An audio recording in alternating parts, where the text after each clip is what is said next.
Cześć, wybaczcie, że mam takie gówniane światło, ale kiedyś byli w jaskiniach, mieli pochodnie, mieli gówniane światło, oni narzekali i jakoś na YouTube'a wrzucali filmiki.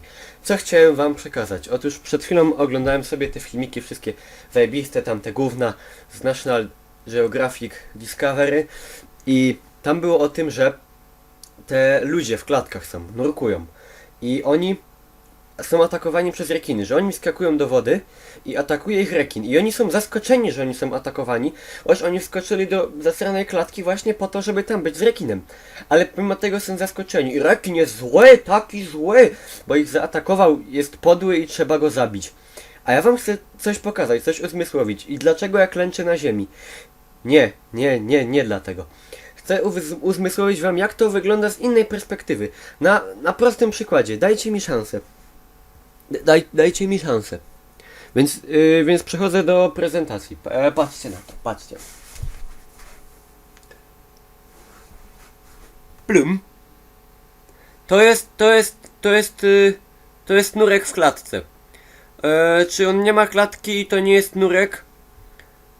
To jest miś, to jest mój misio. Ale on nam posłuży jako taka... Nieważne. Wiecie, o co chodzi. I to jest tak, że... czekajcie, kamera się przekrzywiła. Okej, dobra. Misio jest, znaczy nurek. I on sobie jest w klatce tam... Zapłaciłem grube miliony, żeby zobaczyć rekina. O! I jest rekin, nie?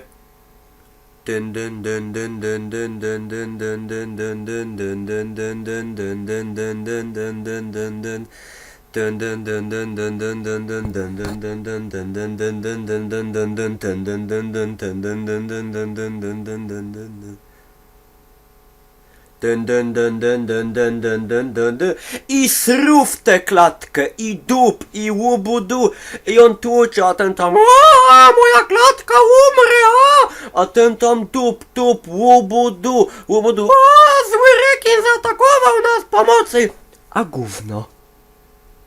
A gówno, a nieprawda, a ja wam chcę pokazać, że tak wcale nie jest.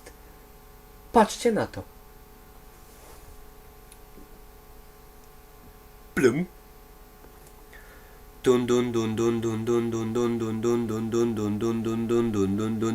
I nurek se myśli: o, jaki rekin zaraz nas zaatakuje. A rekin sobie w tym momencie, on sobie myśli: och nie, człowiek w klatce, uwięziony, trzeba mu pomóc.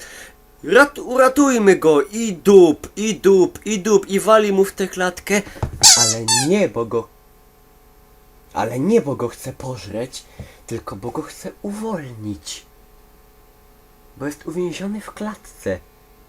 A nie jak wam mówi National Geographic, czy szczęki jakie oglądacie, że on chce cię pożreć, bo cię myli z foką na desce, że wyglądasz jak foka. Gówno, nie wyglądasz jak foka. Rekin cię widzi w klatce i chce ci pomóc, a ty uważasz, że on chce cię zjeść. Gówno.